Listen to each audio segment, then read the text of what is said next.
Hello, and welcome to the second installment of our study challenge series. If you're just coming to this and you don't know who I am or what's going on, my name is Joby. I'm a tattoo artist in Seattle, and I live stream art and tattooing just about any given day of the week. You can find me on Twitch. I'll have links below. I also have a Discord server that is attached to that Twitch stream, and this is where all of the study challenges get posted and reviewed. There's a great community of people, and I can't recommend having a community to share with highly enough. That's a really important part of the puzzle of advancing as an artist, is having a group of like-minded individuals around you to support and encourage and help you keep moving forward. So if those things are of interest, check out the links below. What we're going to be working on today is the beginning of a series of projects intended to increase hand confidence. There's a million and one different types of studies on the internet that you can find all across YouTube, and many of the exact ones that you would find in different places you'll see here in the study challenges as we progress. And the thing that I hope to offer in all of this, the thing that sort of set these apart, is to arrange them in a somewhat coherent process, a logical path where we can see how one skill builds on the other. And in that, what I've done is created a list that I like to share with people when they ask me what the best way of going about increasing their artistic skill is. Bam. And this is a rough outline of the essential skills that I feel are necessary in really focusing a study, really getting down to the root of, what's at the bottom of a drawing. When it comes right down to it, what's at the fundamental core level of being able to do a good drawing? And this is it. Line control, literally how your hand makes lines, what kind of marks your hand makes. Basic shapes build on line control by creating three-dimensional shapes from the lines that we have practiced and developed confidence in making.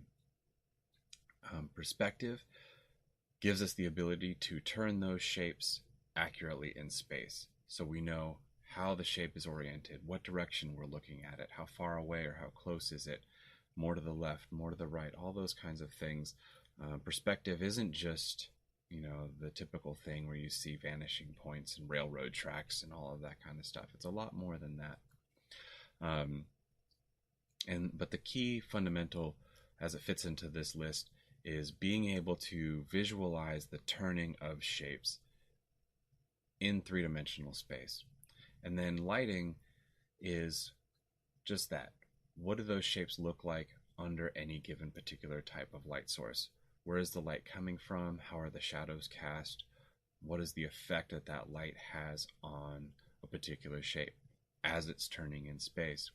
Every drawing can be reduced into these basic principles. Every single drawing, no matter what you're drawing, from the most elaborate figure drawing to cityscapes, landscapes, everything boils down to these principles. And by really focusing on each one of these principles specifically, we're able to move our skill set forward that much faster and that much more efficient, because we are stripping everything down to the most basic thing and focusing all of our attention on that particular skill. So we're able to remove any other distraction and any other concern other than the key skill that's right in front of us. Starting with the most important, line control is the cornerstone that everything else builds on. It's the most important part of this whole foundation. And really the best way of developing strong line control is to just draw lots of lines. And this is how we develop hand confidence. This is how we establish the mind and the body connection, which opens the door to being able to draw what you see in your mind with confidence. The core of all of that, the name of the game, is muscle memory. That's what we're striving for. Ingraining in our muscles in such a way that it becomes second nature, to where we don't even think about it anymore. It's just happening. We think of where we want to go and we go there.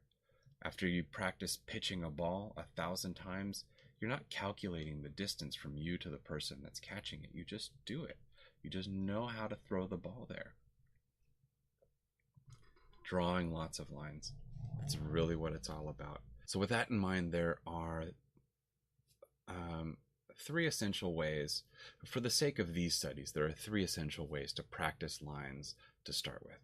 And the first is just drawing lots of lines in specific ways. So let's look at how to do that. We can arrange them in groups: horizontal, vertical, and diagonals. And we practice each one of these as a series of rows on a piece of paper, and we fill the paper with it. So with the horizontals, we start relatively small, not so short that it's just little dashes, something to create some length. And we want to create a smooth flowing line where the start point is relatively the same, in the same place, and the end point is in relatively the same place in relation to each line. This would represent a row. I'm not going to do each row for the sake of time. And then we would do slightly longer, and then yet slightly longer. Build up to a length that you feel comfortable with before things start flying off in wild directions. If you can make a straight line that stays relatively consistent across a piece of paper, by all means go for it. But if you start finding things are starting to hook off and go crazy, scale it back, keep within a comfort zone, but always be trying to push that comfort zone.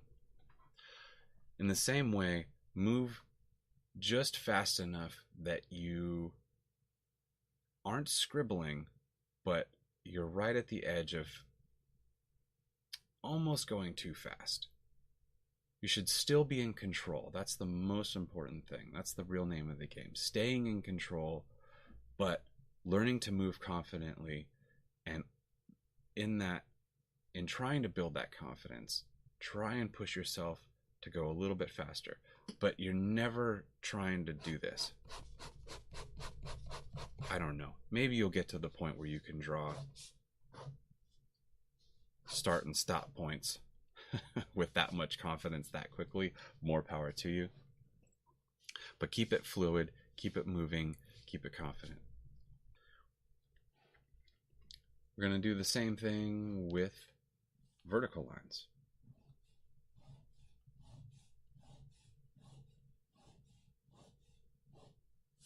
Getting slightly larger, and then getting slightly longer. Filling up pages with these types of rows. Diagonals, same idea.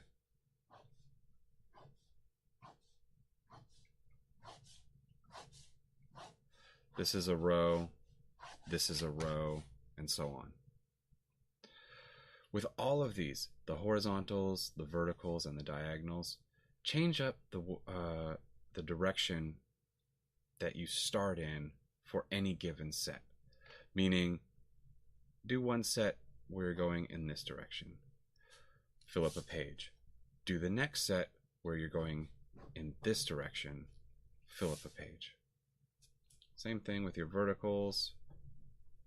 Same thing with the horizontals. Also change angles, especially for the diagonals. Changing directions there as well. One thing to really keep in mind here is where the movement originates in your arm. The main pivot point should be in your shoulder. There'll be a little bit of movement in your elbow. There'll be a little bit of movement in your wrist. It's not like a locked arm that you're working with. You try and avoid that. Things should be loose. Things should be relaxed. But try and focus on making your shoulder the main pivot from where all of this is going to happen. Sitting up relatively straight, with relatively good posture. Your body is the anchor. Your body is holding the weight, and your arm is doing all of the movement. So it just moves from the shoulder through all of these different types of combinations of lines. After the rigid, straight, linear lines, we want to think about soft curves. So these are going to be C curves going in each direction, S curves going in the different directions, U's, and bumps. Still moving from the shoulder, still trying to keep a consistent stop and start point, and filling up pages with rows.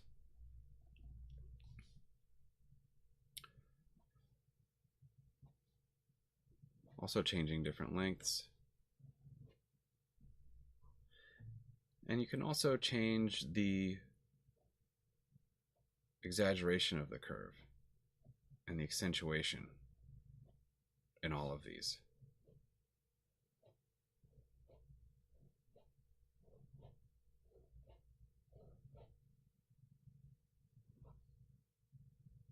Feel free to change it up. You can be creative with this. It doesn't have to be, a set particular kind of line that you're making. You can improvise. You can come up with your own sort of combinations and variations. The important thing is keeping it smooth and keeping it confident and keeping it consistent. The second method of practicing lines is something called ghosting lines. And this is where you actually visualize the line before you make it. It can help to draw 2 points on the page of, where the start and stop point of the line is going to be. But before you actually make the line, move your pen or your pencil from the start to the stop. Take your hand away and come back to the beginning and repeat that some number of times, somewhere between, let's say, 5 and 10. Now, there's no exact number. The important thing is to really visualize in your mind what that line is going to be. Make it a reality that is as concrete and real as the actual line. And once you've really seen it and you really feel it in your muscles, tell your muscles that it's making the line. And when you really feel confident that that visualization is there and it's strong, then make the line. And repeat that, 5 or so times. Making the line isn't as important. It's that visualization. That's the really strong key to take away from this practice, is visualization. And you can repeat that with your horizontals, your verticals, diagonals, S curves, C curves, and so on. The third method of practicing lines is really just repeating lines over themselves. You're taking those horizontals, verticals, diagonals, C's, S's, and really grinding them into the muscle memory by repeating them one over the other. Don't go too hard, because what you don't want to do, if you go too hard on these, very quickly you'll run a groove into the paper, and it'll be very easy for your pen to just fall into that groove. So try and go pretty light, so you're not going to cut a gouge in the paper. And that will sort of force you to really focus on keeping the consistency of that line. When things start getting real fuzzy and frayed at the end, start again. And here the intent, just like in the ghosting lines process, the intent isn't to fill up a whole piece of paper. It's to practice these a number of times And do that for all the different types of lines that you have.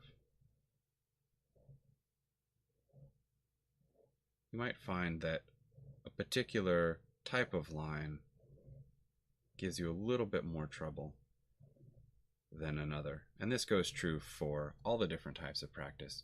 If you find one that's a real sticking point, one particular direction, one particular type of movement, practice that one more than all of the other ones. Don't get hung up on it, but give that one a little bit more attention. 15 minutes. This is a bare minimum. 15 minutes every day. I can't emphasize that enough. It needs to be every day. Well, nothing is written in stone. Eating is a need. Doesn't need to be every day. But really, there's no magic tricks. There's no smoke and mirrors. There's no such thing as talent. There isn't anything that makes a good artist other than lots of hard work. And the difference between a very advanced artist and someone that's not as advanced, someone that's just starting out, or somewhere in between that spectrum, the only difference there is a lot of hard work. And in doing the hard work, I think that it's really important to cultivate a sense of joy for the work. Think about a musician that's practicing scales and arpeggios.